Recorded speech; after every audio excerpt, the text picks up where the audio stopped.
we settled into Marrakesh, and two of us went down to a village called Amismis, which is near the epicenter of the earthquake that happened on September 8th. There's a small clinic that's treating patients there.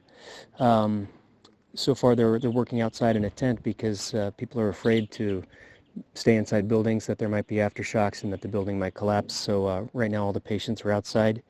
There were, I'd say, about 3 patients that were there overnight, and the rest of the severe cases have been referred to a bigger hospital in Marrakesh by ambulance. But in the morning, we were there, and then people began to arrive around 8:30 in the morning, and the place quickly filled up to about 15 patients, different types of wounded, broken arms, broken legs, cranial trauma, things like that,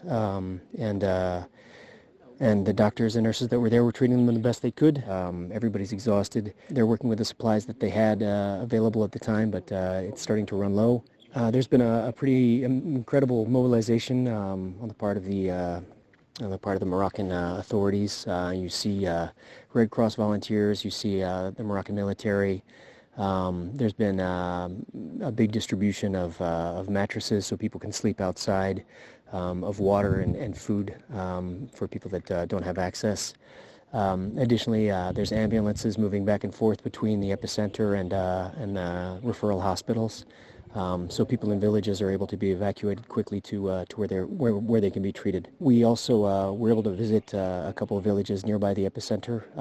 It's really incredible the devastation that we saw. The bigger cities, the more modern buildings seem to have held up pretty well, but a lot of the traditional buildings in the smaller villages have just been completely destroyed. There's nothing left but rubble and rocks. There's an ongoing search for survivors in the rubble. There's quite a few different tractors and forklifts driving around trying to move the rocks away to see if we can find people trapped underneath. The most acute phase of that is probably over now, and it's looking less and less likely that we'll find anyone alive, but they might still be able to find dead bodies to properly bury them.